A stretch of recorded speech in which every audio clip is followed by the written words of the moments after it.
Welcome back. The Micronesian Question is the Guam Humanities Council's project, and they've brought in a senior lecturer of Pacific Studies.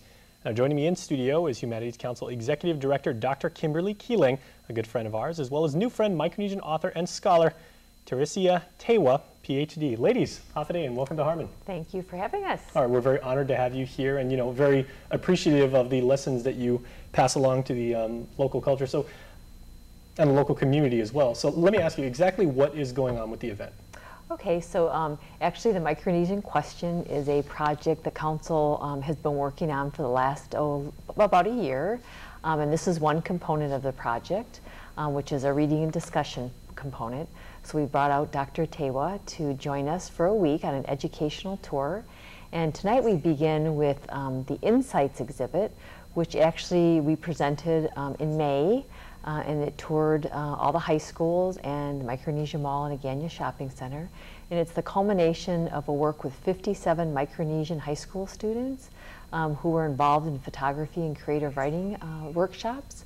And we took their visuals and their narratives about making Guam home, and we mounted an exhibition of their work. So we're presenting it again this evening at Cars Plus Showroom in Agana, and we're going to have a series of programming and with the high schoolers, and then Dr. Tewa is going to be reading some poetry as well.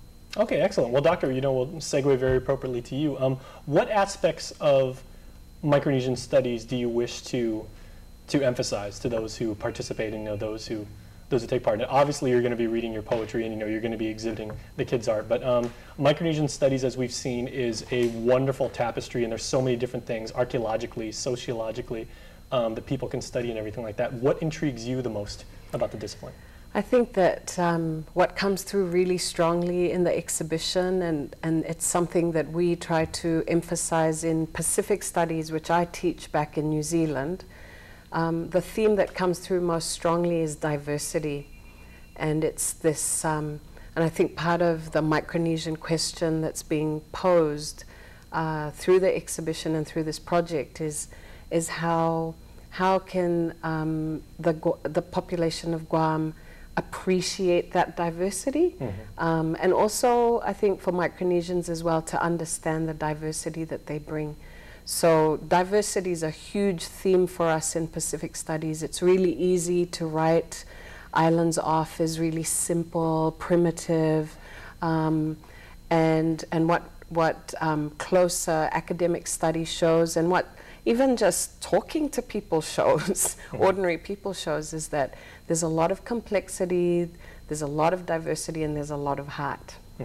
Now, having researched what the local culture brings, and we completely agree with you. One of the things that probably you have to stress to kids and to young people and everything is diversity is a good thing, and that's a wonderful thing to experience. But what are some of the parallels that you're noticing about Micronesian Studies, and particularly on Guam, and maybe paralleling them with your own homeland?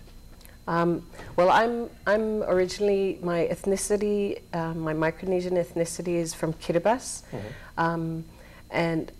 but I kind of have a complicated background. So I was born in Hawaii, I'm a US citizen, but I was raised in Fiji, and I now live in New Zealand. And it was interesting to see through the exhibition that I got to see for the first time today, the Insights exhibition, how there were students in the project who had never been raised in their own home islands, so-called home islands. So some of the stories that come through in the exhibition, in which Micronesian students talk about Guam being their home, that's how I feel about Fiji. Fiji's my home because I grew up in Fiji.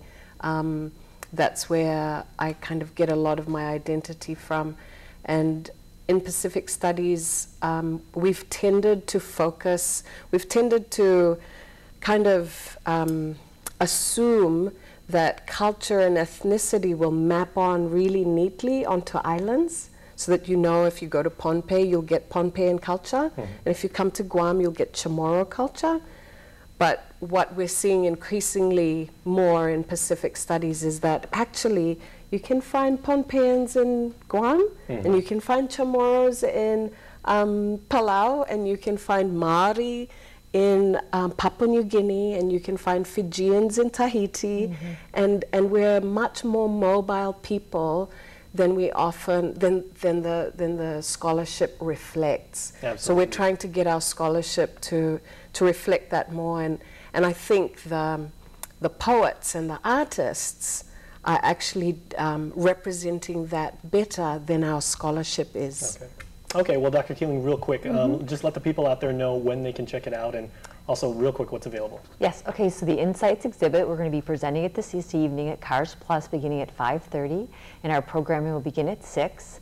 And then the exhibit itself will be up at the Cars Plus showroom all week, so anyone's welcome to come and see it in the meantime. We'd love to have you join us this evening. All right. Yes. All right, well, ladies, thank you so much for your insight. Thank you. All right, we look forward to checking it out. Good. All right, thank you very much.